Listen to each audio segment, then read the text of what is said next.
Hello everyone, मैं पूजा स्वागत करती हूँ आपका आपके अपने YouTube channel the exam tutor में। फ्रेंड्स, जीके जीएस की इस सीरीज़ में हम कर रहे हैं आरआरबी एनटीपीसी के लिए बहुत ही इंपॉर्टेंट क्वेश्चन आंसर्स को। और इस सीरीज़ में ये हमारी 67th वीडियो है। इससे पहले 66 क्वेश्चन पेपर्स की वीडियोज़ मैं अपलोड कर चुकी हूँ। उनका लिंक आपको डिस्क्रिप्शन में मिल जाएगा। अगर आपने वो वीडियोज़ नहीं देखी हैं तो प्लेलिस्ट में जाकर देख सकते हैं। इन वीडियोस में आपको वही क्वेश्चंस मिलते हैं जो कि या तो प्रीवियस ईयर में एग्जाम में पूछे जा चुके हैं या फिर जिनके पूछे जाने की पॉसिबिलिटीज़ काफ़ी ज़्यादा होती है। और इन क्वेश्चन से रिलेटेड जितनी भी एक्स्ट्रा इन्फॉर्मेशन होती है जो कि एग्ज़ाम के पॉइंट ऑफ व्यू से काफ़ी इंपॉर्टेंट होती है, उसको भी हम साथ साथ कवर करते जाते हैं। फ्रेंड्स देखिए, वैसे तो ये वीडियो जो है आरआरबी एनटीपीसी के एग्ज़ाम को ध्यान में रखते हुए बनाई गई है, लेकिन अगर आप किसी भी एग्ज़ाम की तैयारी करते हैं जिसमें जीएस पोर्शन एक इंपॉर्टेंट रोल प्ले करता है तो ये वीडियो आपके लिए काफ़ी हेल्पफुल रहने वाला है। तो वीडियो में एंड तक ज़रूर बने रहिएगा। तो चलिए बिना देरी करते हुए बढ़ते अपने क्वेश्चंस की ओर, जिसमें हमारा फर्स्ट क्वेश्चन है, optical fibre works on the principle of. Optical fibre किस सिद्धांत पर काम करता है? तो देखिए फ्रेंड्स, ऑप्टिकल फाइबर क्या है? तो ऑप्टिकल फाइबर जो है ये एक लचीला और पारदर्शी फाइबर होता है जो कि ग्लास या प्लास्टिक से बना होता है। किससे? ग्लास या प्लास्टिक से बना होता है ऑप्टिकल फाइबर। और ये किस सिद्धांत पर कार्य करता है? तो पूर्ण आंतरिक परावर्तन के सिद्धांत पर कार्य करता है ऑप्टिकल फाइबर, यानी कि टोटल इंटरनल रिफ्लेक्शन के सिद्धांत पर कार्य करता है ऑप्टिकल फाइबर। तो इस क्वेश्चन का आंसर हो जाएगा हमारा option 2, total internal reflection. Next question देख लेते हैं। नेक्स्ट क्वेश्चन है हमारा, the environment protection act of India was enacted in the year. Bharat का पर्यावरण संरक्षण अधिनियम किस वर्ष लागू किया गया था? तो देखिए, भारत का पर्यावरण संरक्षण अधिनियम जो है ये 19 नवंबर 1986 को भारत का पर्यावरण संरक्षण अधिनियम लागू किया गया था। और इस अधिनियम का उद्देश्य क्या था? तो इस अधिनियम का मुख्य उद्देश्य पर्यावरण की सुरक्षा और सुधार करना है, और साथ ही साथ जो प्रदूषण होता है उसकी रोकथाम और नियंत्रण करना इस अधिनियम का उद्देश्य है। कई बार एग्जाम में क्वेश्चन पूछ लिया जाता है कि भारत के पर्यावरण संरक्षण अधिनियम में कितनी धाराएं हैं या फिर कितने अध्याय हैं। तो देखिए, इसमें जो धाराएं इसमें है 26, और अगर अध्याय की बात की जाए तो अध्याय हैं इसमें 4। तो ये भी याद रखिएगा। तो इस क्वेश्चन का आंसर हो जाएगा हमारा ऑप्शन 2, 1986 में लागू किया गया था भारत का पर्यावरण संरक्षण अधिनियम। नेक्स्ट देख लेते हैं। नेक्स्ट क्वेश्चन है हमारा, how many Indian states and union territories share the Indian coast line. कितने भारतीय राज्य और केंद्र शासित प्रदेश भारतीय तटरेखा को साझा करते हैं? तो देखिए फ्रेंड्स, भारत के ऐसे कितने राज्य हैं और कितने केंद्र शासित प्रदेश हैं जो कि समुद्र से लगे हुए हैं? तो देखिए, भारत के 9 राज्य हैं और 4 यूनियन टेरिटरीज यानी कि 4 केंद्र शासित प्रदेश जो हैं ये समुद्र से लगे हुए हैं। तो देख लेते हैं कौन कौन से। अगर हम राज्यों की बात करें तो देखिए, गुजरात, महाराष्ट्र, गोवा, कर्नाटका, केरला, तमिलनाडु, आंध्र प्रदेश, ओडिशा और वेस्ट बंगाल। तो ये 9 राज्य जो हैं ये समुद्र से लगे हुए हैं भारत के। और अगर हम यूनियन टेरिटरीज़ की बात करें, केंद्र शासित प्रदेशों की बात करें, तो देखिए इसमें Andaman and Nicobar, Daman and Diu, Lakshadweep और पुदुचेरी। तो ये 4 केंद्र शासित प्रदेश हैं जो कि समुद्र से लगे हुए हैं। भारत की जो कुल तटरेखा है वो कितनी है? तो 7516.6 किलोमीटर लंबी है जो भारत की कुल तटरेखा है। तो याद रखिएगा, इस क्वेश्चन का आंसर हो जाएगा हमारा ऑप्शन 1, 9 राज्य और 4 केंद्र शासित प्रदेश जो हैं ये समुद्र से लगे हुए हैं। तो याद रखिएगा, आंसर होगा ऑप्शन 1। नेक्स्ट देख लेते हैं। नेक्स्ट क्वेश्चन है हमारा, the Mahabodhi temple complex which is one of the 4 holy sites related to the life of the Lord Buddha is located in. Mahabodhi मंदिर परिसर जो भगवान बुद्ध के जीवन से संबंधित 4 पवित्र स्थलों में से एक है, कहाँ पर स्थित है? तो देखिए फ्रेंड्स, भगवान बुद्ध के जीवन से संबंधित जो 4 पवित्र स्थल हैं वो आपको पता होना चाहिए कौन कौन से हैं, कहाँ पर हैं। तो देखिए फ्रेंड्स, मैं आपको बता देती हूँ। उन 4 स्थानों में से सबसे पहला है लुम्बिनी। ये कहाँ पर स्थित है? ये नेपाल में स्थित है। यहाँ क्या हुआ था? तो यहाँ भगवान बुद्ध का जन्म हुआ था लुम्बिनी में। नेक्स्ट है हमारा बोध गया। बोध गया ये कहाँ पर स्थित है? तो ये है बिहार में। यहाँ पर क्या हुआ था? तो यहाँ पर भगवान बुद्ध को ज्ञान की प्राप्ति हुई थी। थर्ड वन है सारनाथ। सारनाथ ये कहाँ पर स्थित है? तो ये है यूपी में, यानी कि उत्तर प्रदेश में स्थित है सारनाथ, और यहाँ पर भगवान बुद्ध ने अपना पहला उपदेश दिया था। फोर्थ वन है कुशीनगर। कुशीनगर ये भी कहाँ पर है? तो ये भी यूपी में है, यानी कि उत्तर प्रदेश में है, और यहाँ पर भगवान बुद्ध ने महापरिनिर्वाण प्राप्त किया था। तो ये 4 स्थल हैं जो कि भगवान बुद्ध के जीवन से संबंधित 4 पवित्र स्थल है। ये आपको पता होना चाहिए क्योंकि एग्जाम में पूछा जाता है। अब ये पूछा है क्वेश्चन में, महाबोधि मंदिर परिसर जो भगवान बुद्ध के जीवन से संबंधित है, ये कहाँ पर स्थित है? तो ये बिहार में स्थित है। कहाँ पर स्थित है? बिहार में स्थित है। तो याद रखिएगा आंसर हो जाएगा हमारा ऑप्शन 1 बिहार। नेक्स्ट देख लेते हैं। नेक्स्ट क्वेश्चन है हमारा, in 2004 NASA launch the Messenger spacecraft to study. 2004 में नासा ने किसका अध्ययन करने के लिए मैसेंजर अंतरिक्ष यान लॉन्च किया? तो देखिए फ्रेंड्स, क्या नाम था? Messenger, MESSENGER। इसकी फुल फॉर्म क्या है? तो देखिए mercury, messenger, mercury surface, mercury surface, ME से मरकरी हो गया, S से सरफेस हो गया, mercury surface space environment, space environment, Jio chemistry, Jio chemistry and ranging, इसकी क्या है? फुल फॉर्म है। और ये क्या था मैसेंजर? तो ये नासा का एक रोबोटिक अंतरिक्ष यान था जिसे बुध की सतह, वातावरण, भूविज्ञान और रासायनिक संरचना का अध्ययन करने के लिए डिज़ाइन किया गया था। तो ये मैसेंजर स्पेसक्राफ्ट जो था, ये किसका अध्ययन करने के लिए नासा ने 2004 में लॉन्च किया था इसको?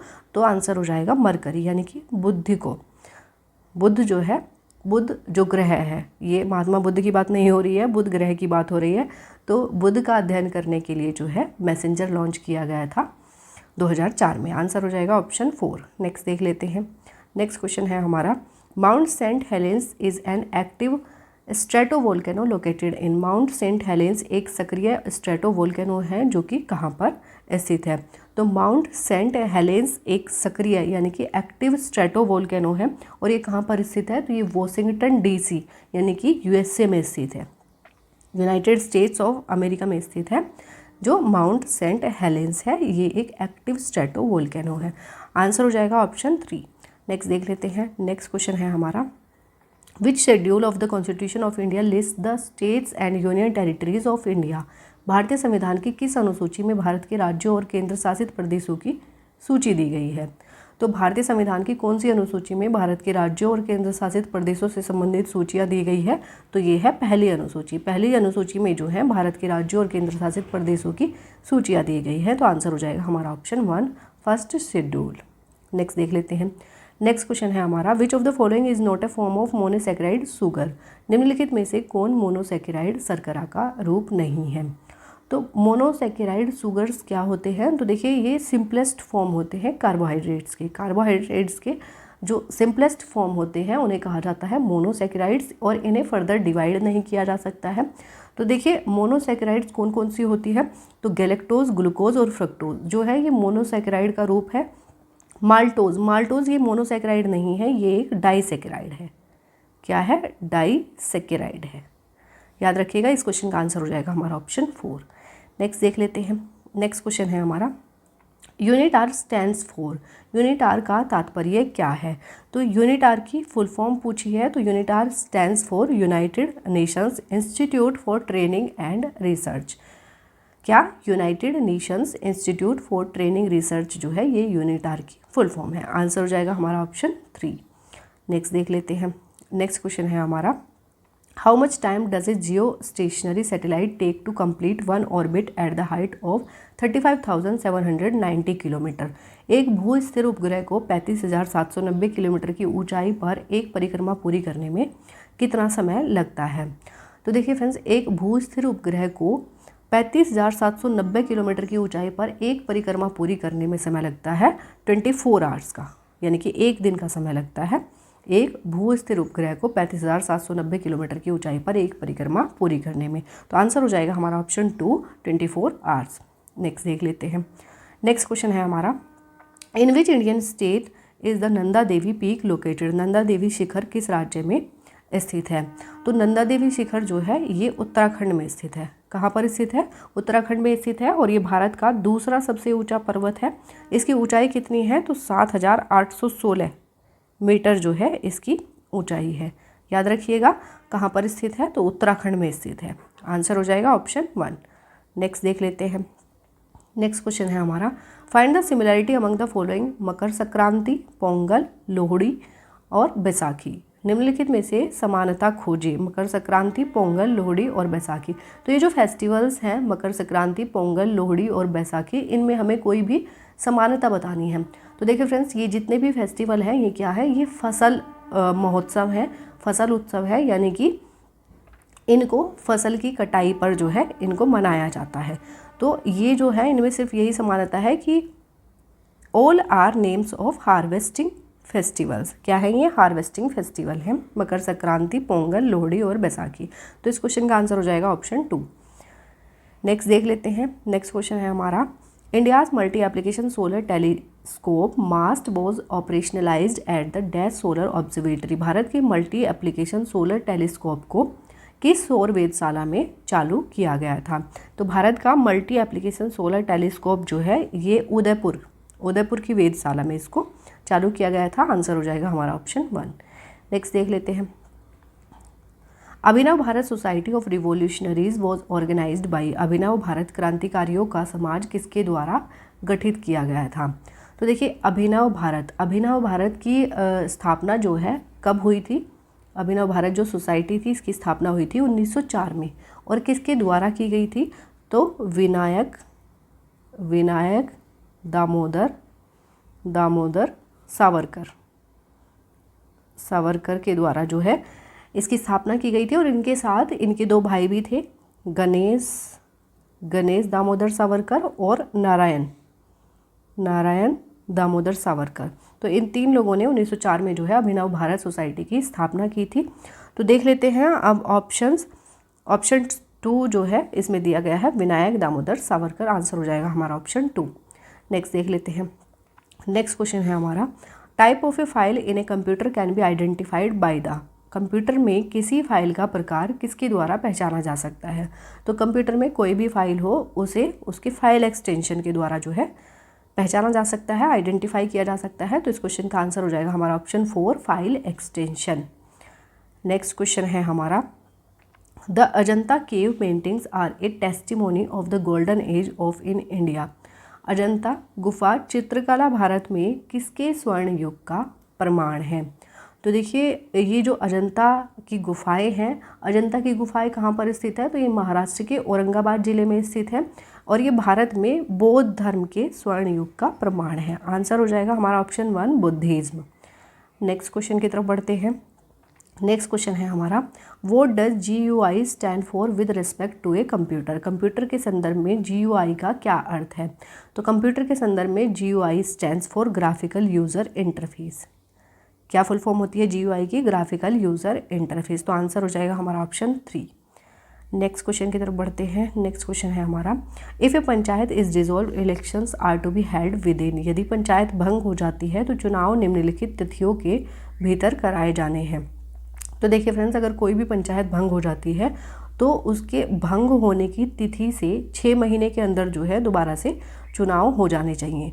तो इस क्वेश्चन का आंसर बनेगा 6 months from the date of dissolution. विघटन की तिथि से 6 महीने के अंदर जो है जो दोबारा से चुनाव होते हैं वो कराए जाने होते हैं। तो आंसर हो जाएगा हमारा ऑप्शन 1। नेक्स्ट देख लेते हैं।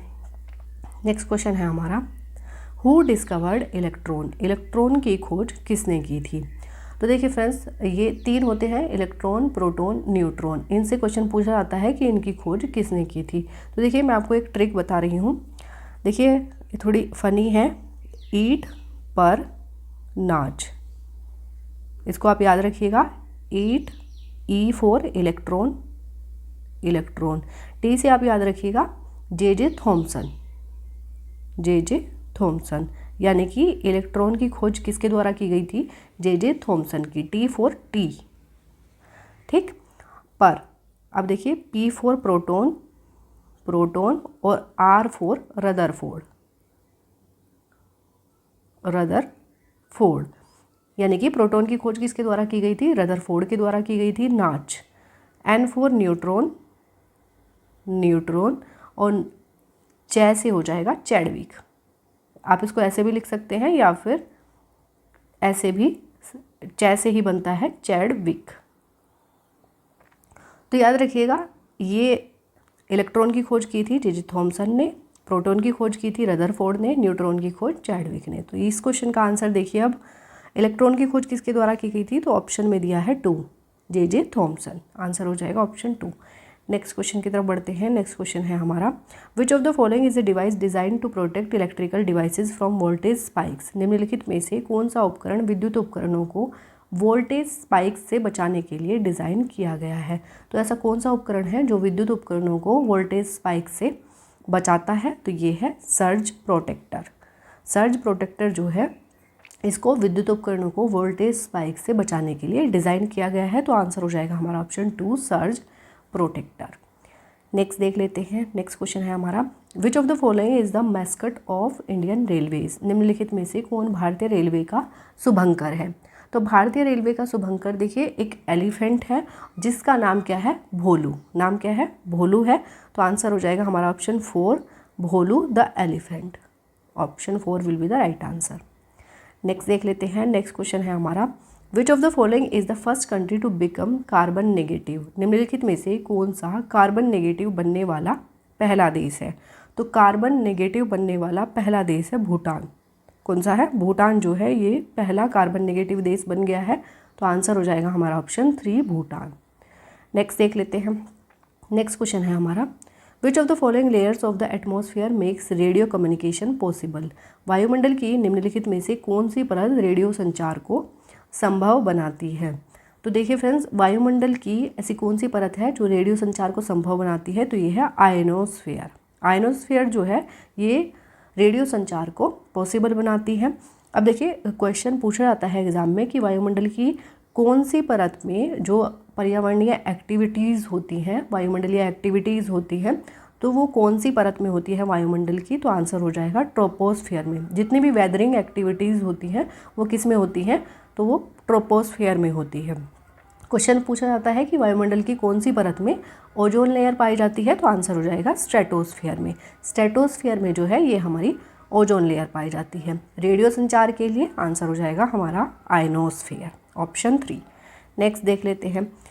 नेक्स्ट क्वेश्चन है हमारा, as per the constitution of India who is authorised to transfer the जज of one high court to another. भारतीय संविधान के अनुसार एक उच्च न्यायालय के न्यायाधीश को दूसरे उच्च न्यायालय में स्थानांतरित करने का अधिकार किसे है? तो भारतीय संविधान के अनुसार एक उच्च न्यायालय के न्यायाधीश को दूसरे उच्च न्यायालय में स्थानांतरित करने का अधिकार होता है प्रेसिडेंट ऑफ इंडिया को, यानी कि भारत के राष्ट्रपति को अधिकार होता है किसी भी एक उच्च न्यायालय के न्यायाधीश को दूसरे उच्च न्यायालय में स्थानांतरित करने का। आंसर हो जाएगा हमारा option 3, the president of India. Next देख लेते हैं। नेक्स्ट क्वेश्चन है हमारा, in which of the following sports does Bombayla Devi Laishram represent India. निम्नलिखित में से किस खेल में बोम्बाइला देवी लैशराम भारत का प्रतिनिधित्व करती हैं? तो देखिए फ्रेंड्स, ये जो बोम्बाइला देवी लैशराम है, ये बोम्बाइला देवी लैशराम जो है ये संबंधित है आर्चरी से, यानी कि तीरंदाजी से संबंधित है। और ये किस राज्य से संबंधित है भारत के? तो ये मणिपुर राज्य से संबंधित है। आंसर हो जाएगा हमारा ऑप्शन 1, तीरंदाजी खेल से संबंधित है बोम्बाइला देवी लैशराम। नेक्स्ट क्वेश्चन की तरफ बढ़ते हैं। तो देखिए नेक्स्ट हमारा जो है ये क्वेश्चन ऑफ द डे है और इस क्वेश्चन का आंसर आपको कमेंट बॉक्स में कमेंट करके देना है। तो देख लेते हैं इसमें कौन सा क्वेश्चन दिया है। In which Indian state is the Nanda Devi peak located. Nanda Devi शिखर किस राज्य में स्थित है? ऑप्शंस हैं उत्तराखंड, अरुणाचल प्रदेश, हिमाचल प्रदेश या फिर सिक्किम। तो इस क्वेश्चन का आंसर आपको कमेंट बॉक्स में कमेंट करके देना है।